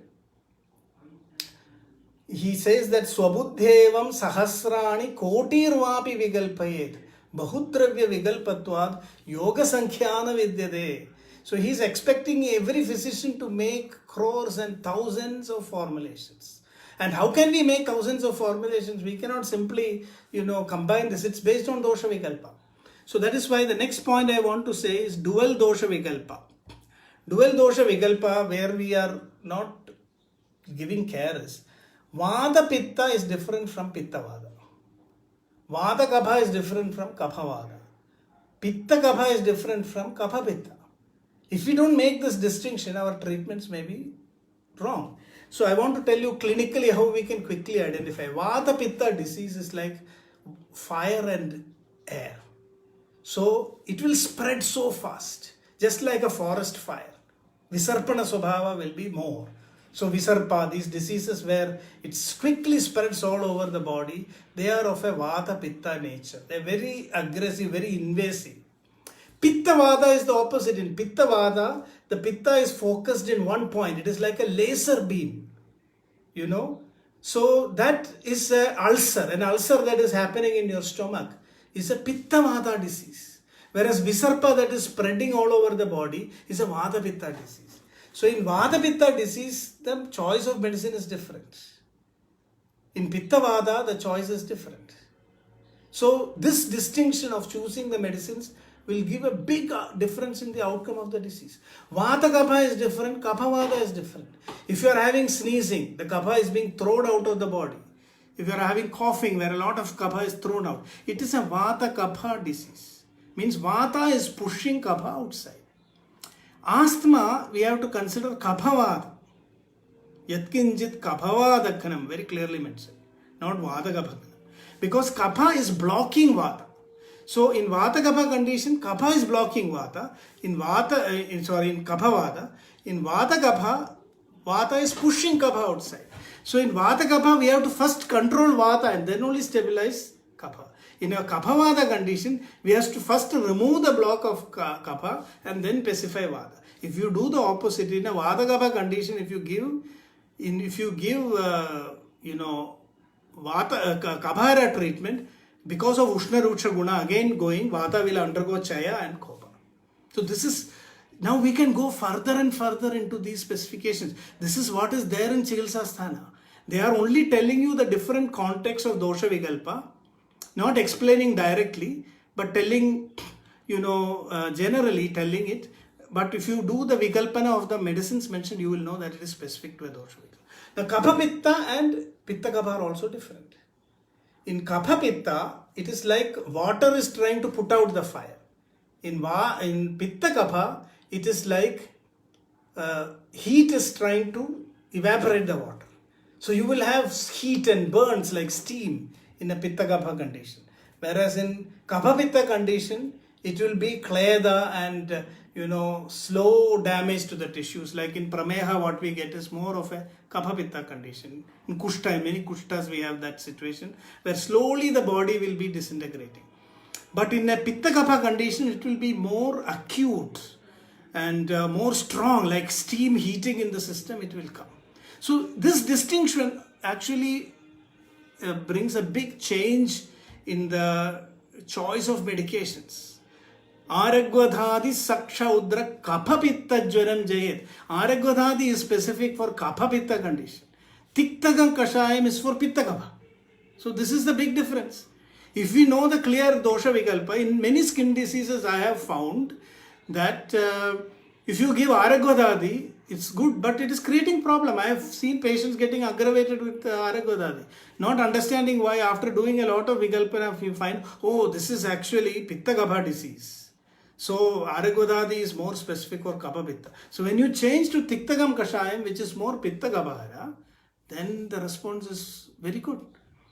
So this is just the beginning. I tell you, Dosha Vikalpa is what we must study in our clinical training. Spend your time. The more and more you become expert in Dosha Vikalpa, more and more successful you will be. So then we come to Sannipada. Sannipada is infinite. So Sannipada is confusing. There can be Ega Dosha dominant Sannipada, Dvidosha dominant Sannipada, then Vruddhishaya Sannipadas. So in that way, if you do Vikalpa, it will go. And this is the biggest challenge today. Most of the diseases manifest as Sannipadas. As I said, this is because of our complex Nidanas. We are at the same time getting exposed to Nidanas which can disturb all the three doshas. So Sannipada Vikalpa is also important. So I will now go to the Sthana, and then I want to explain before we conclude two formulations, simple formulations and their logic to explain how this thought of Sthana. You know, to gain knowledge in Dosha Vikalpa, you have to keep seeing patients. There is no other way. You know, we have to sit and see this is what is lacking. We have to document every single symptom that you see in the patient, see what response they got from your treatment, correct it, keep correcting it, discuss this. This is what I think case reporting in Ayurveda should go to based on Dosha Vikalpa. Not simply looking at whether glucose, that is there to give proof to the modern community, we may need that. But the Ayurvedic part is what is missing. We are missing doing this Dosha Vikalpa. I like to conclude with a very beautiful imagery of how we should do in our clinical practice and why Ayurveda is more difficult to treat than modern medicine. Before that, let's come now to the Sthana. In the Sthana, we consider the Roga Margas. Where is the disease? Because all this interaction between Ama, Dosha, it is not happening in the air. It is happening Sthanandarani cha prapya rogan prakurute bahun. Tasmad vigara prakritihi adhishtanandarani cha. That is the clear concept that Acharya is telling. Buddha hetu visheshamscha. That hetu vishesha should also be clearly considered. Then only we can get the Chikitsa Sutra. So we have to consider whether it is in Koshta or whether it is in Shakha or whether it is in Marma. Koshtagata Vyadhis are very easy. We don't need to do too much of Deepana Pajana. We can easily remove. Easy Shodhanatvam is possible for Koshtagata Vyadhi. In Shakhagata Vyadhi, you have to do Deepana Pajana, bring it to the Koshta, and then only you can remove it. So this location of the disease immediately tells us what should be our strategy. Marmagata Vyadhis are always difficult. Madhyama Roga Marga is very, very difficult. So I tell in Charaka Samhita, this is the idea. Nidana Sthana of Charaka Samhita is telling you about Sthana Vikalpa. Nidana Sthana of Charaka Samhita is telling you this Sthana Vikalpa. Jvara, Rakta, Pitta, Gulma is in Koshta. Prameha and Kushta is in Shakha. And Shosha is in Madhyama Roga Marga. And Unmada and Avasmara is in the Manas. So Shariram Manas iti Roga Adhishthana. And the three Roga Margas, according to Roga Margas, the diseases have been classified. This is the importance of studying a Samhita. If you study the disease from Jvara to Vada Vyadhi, the whole process of pathology is explained based on Sthana, Dosha Vikalpa, from Ushna Snigdha to Shida Ruksha. The whole movement of gunas, it's not just one separate diseases. Ayurveda says there's only one disease process of disintegration of the body, Vrano Gatra Vijurnane, or Jvara, which is an inflammation, which destroys the physical structure. And all the possibilities have been described through these chapters. It's not that all diseases have been mentioned. All the possible pathways. So Charaka Nidana Sthana, Jvara Rakta Pitta Gulma is Rasadhadu, Rakta Pitta is Raktadhadu, Gulma is Mamsadhadu. Then we come to Prameha, which is Medo Dhatu, and then Kushtha, which is Asthimajja Dhatu, and Shosha, which is Shukra Dhatu. So this Charaka Samhita is now telling, after the Roga Marga, what you have to think? We have to think about the Dhatus. So after the Roga Margas, the Dhatus. Then we have to think about the Srotasas. And then we have to think about the organs. So Ayurveda's Sthana classification is so specific. It is, every disease is telling you how from the Roga Margas, the doshas are moving through the srotasas into the dhatus and affecting the organs. And once they affect the organs, then the marmas are affected, and this is the plan of the disease. This is the order of disorder. This is how the body is getting destroyed. So we need to know the sthana. And according to the sthana, the treatment, we have medicines which will target other ingredients. So we are targeting ama, then we are targeting the dosha, then we are targeting the sthana. So in your formulation, there should also be a specific medicine which will take it to the sthana. If you are making a kashayam, it will go to rasadhatu. If you are making a gridam, it will go into the dhatus. So the kalpana itself is so important. It's not just for convenience alone. You know, water solubility, lipid solubility, Ayurveda was the first system to understand that our body fluid is a combination of lipids and water. It's a one side lipid, it's like oil and water mixed together. That is why in all our treatments in Kashtavadasi Chikitsa, we start with Kashaya and end with Gridam. Ede Kashaya Sagridaha. In the beginning stage, it is watery medium. So it's not just for extraction of water soluble components or fat soluble. It's also because how it reaches the particular sthana. Especially medicines which reach into the marmas, which cross the blood-brain barrier, they are all given in Grida only. So this is the Sthana Vikalpa, and I want to tell one or two formulations and then we'll conclude our lecture today. It has already taken long time. I want to show you two simple formulations. You know, my general suggestion is please start reading the text very carefully. Jitnyasa. First thing is you must have Jitnyasa. You must have a curiosity to understand what is there in Ayurveda. And then you must do Mimamsa. The next step is Mimamsa. That is what this whole series is called as Ayur Chintanam.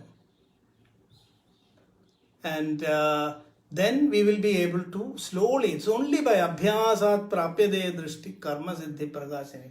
Sit with people who are experienced. Spend your time with so many physicians. After my course, I did not look for a job. For 3-4 years, I was roaming around, videotaping, interviewing Ayurvedic physicians and learning, trying to understand their approaches. So in the college education, unfortunately, we are not getting enough clinical exposure. So we must spend time. This, finishing school is very, very important for clinical practice in Ayurveda. So during the finishing school, we must spend time with accomplished clinicians who are extremely successful. Don't worry about theory or anything. See cases that are getting cured, because that will create the curiosity in you. If there is no jitnyasa, you cannot understand the theory. So theory alone will not create jitnyasa.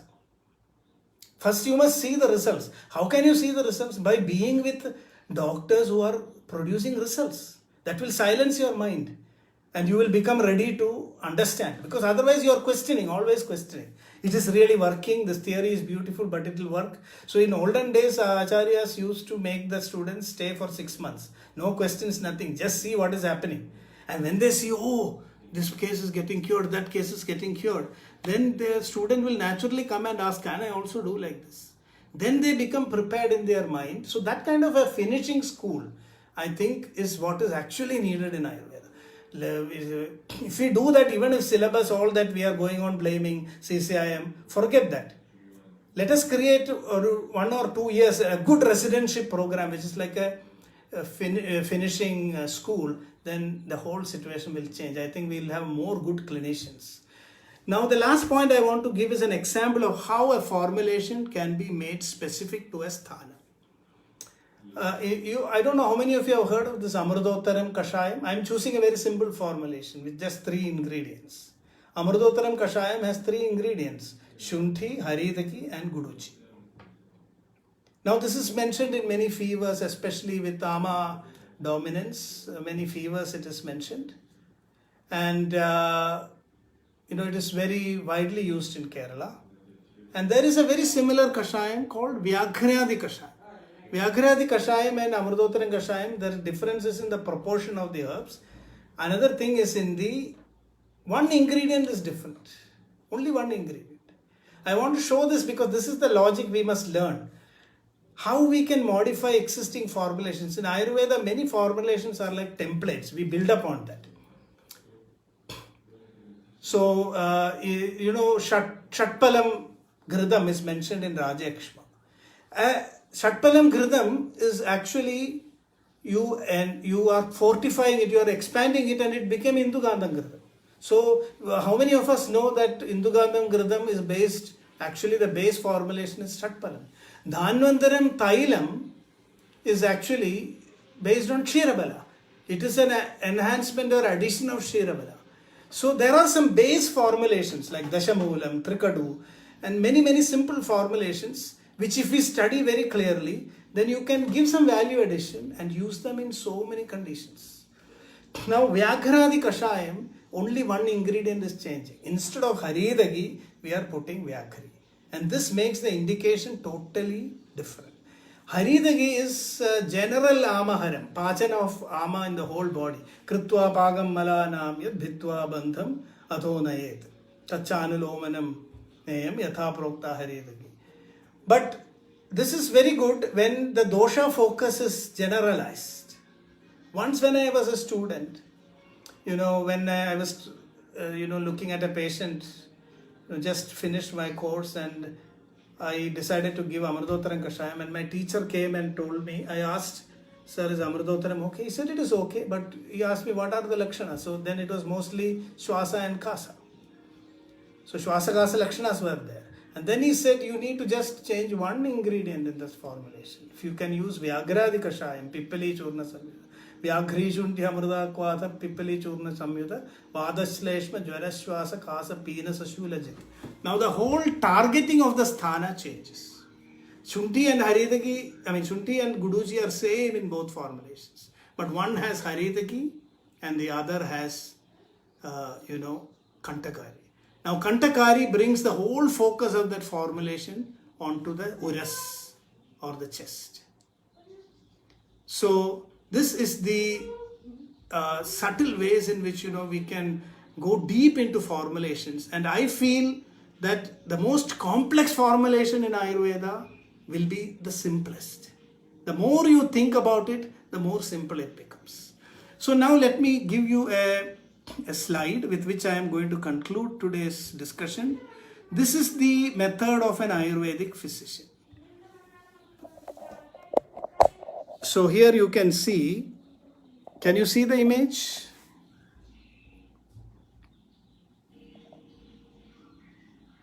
So you can see two people, one is the allopathic doctor and the other is the Ayurvedic doctor. You can see the Ayurvedic doctor is in a more difficult situation here. The allopathic doctor has a very easy target. He is holding a bow and arrow with a stationary object in front of him, and all he has to do is to aim and shoot. It's very simple.